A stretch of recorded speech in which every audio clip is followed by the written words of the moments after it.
Hey, we wanted to touch on estate planning today too. The thought that all my worldly goods, I'm going to leave them to somebody someday, hopefully not for a long time down the track. Planning to pass on, the assets of your life to the next generation. Is there a Christian approach to the planning that you might have around a will or estate planning, Alex? Yeah, look, there's probably two key points I'd make on it from a Christian perspective. People often say that, who am I going to leave my money to, or our money if they're married? So I say to people, actually, let's reframe that and think of it in the context of Psalm 24, where it says, "The earth is the Lord's and all that dwell in it," and look at it and say, actually, it's actually God's money. So who am I going to leave God's money to? Because then it becomes a bigger question of stewardship and a bigger question, I think, of accountability. God, one day when we stand before him, we have to give an account of how we've lived our lives and what we've done with the resources he's given us. So I'd say to people, think to yourself, what would be good stewardship with this money? Whose hands would I want them to end up in? Is it, yes, our kids, which is obviously the first one that most people think of, but are there other organisations that God wants me to sow into as that final act of stewardship in leaving your legacy on the world? And I think that is the big question that we need to grapple with from a Christian perspective. And it comes from a view that the money we really have is God's, not ours. Is it really quite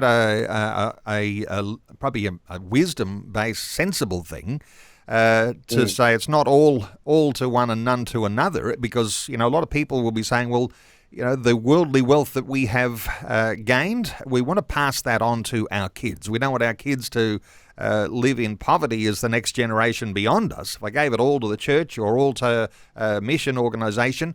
But is it pretty well a wise sort of thing, though, to say not all to one and none to another, but you could break things down? Is there the possibility? I mean, when you talk about, the legacy of the gospel, and so many of us are passionate about that, about how we might be able to fund some distinctive initiative, but also look after our kids.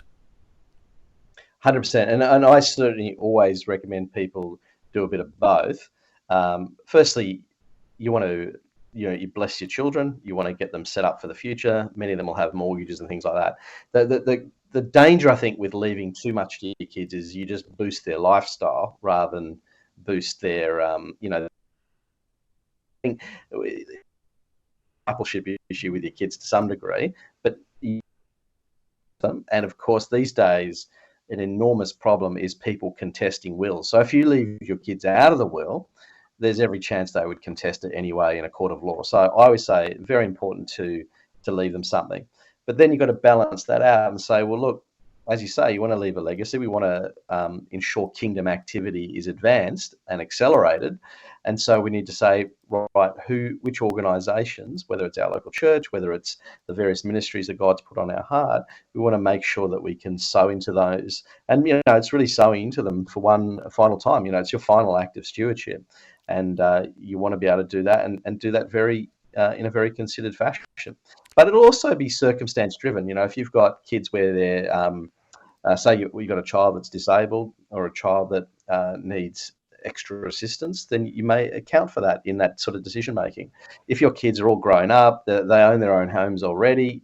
If you're 85 and your kids are 55 or 60 and they've already paid off their homes, then maybe you don't need to give them as much. They may be expecting it, but maybe you don't need to because they're already well catered for anyway. So there's all those kind of things to consider. And the other thing I'd say is actually talk to your family about it. Don't just make all these decisions in isolation. You want to make people aware of what the thinking process is and why, because it's a great chance to test their heart, but also to make sure that expectations are managed so there's not a great deal of disappointment post-death. So very important issues to think through. And just on this comment, a lot of people with estate planning, they just don't think about it nearly enough. It's kind of, I'll do a will, I'll give it to my kids and that's it. This is an issue we really need to think through and prayerfully consider how we go about it, because it's a big opportunity. And these days, many people have accumulated a lot, and we want to be very wise with how we distribute that and to whom we distribute it to. Alex, the importance of having a will. You might have a will and it might need to be updated every now and then. Get some advice there too. But a lot of people just have no will and assume everything will just pass on to their family. But give us your insight here. Why is it important to have a will? Yeah, well, I think statistically in Australia, more than 30% of people die without a will. It's what we call dying intestate. And when that occurs, you're actually subject to a state formula. So, in other words, depending what state of the country you live in, that state government has a formula that will determine how those assets are distributed. Now, it usually starts with a surviving spouse, then kids, and then aunts and uncles. There's a sort of a if you like, a family tree on how it's distributed. But the big problem with that is that obviously it may end up in the wrong hands. It may end up in the wrong hands at the wrong time. So, for example, if you pass away prematurely and you've got a 10-year-old son, the last thing they need to inherit is $1 million. And so as soon as they get to 18, they go and blow it on a fancy car. So there's all these kind of things to consider. And having a will is really about making sure it ends up in the right hands at the right time and with the right amount. So they're the three principles. If you want to bring about peace around the situation, the formula is right hands, right amount at the right time. And that's the philosophy when you're thinking about how you distribute your assets and why a will is so critical to that. And Alex, when we often say you've got lots of great resources on your website at wealthwithpurpose.com, is there some content there that can help people with their estate planning? Yeah, so if they go into the search function, I don't think we've got any specific ebooks on it, but we do have quite a few blog articles on it. So if they go into the search function at wealthwithpurpose.com and just type in estate planning, that should bring up quite a few articles around it that they can surf through and get information. And I'd also encourage listeners to talk to a solicitor, because ultimately it's a solicitor that needs to draft the documents associated with these. And yeah, it's worth spending the small amount of money to do it properly and do it right. Okay, Alex, great catching up as always. Let me say how listeners can connect with you. I mentioned wealthwithpurpose.com, free ebooks, the My Toolkit, free videos, podcast content, blog content. You can also follow Alex on Facebook and on Twitter.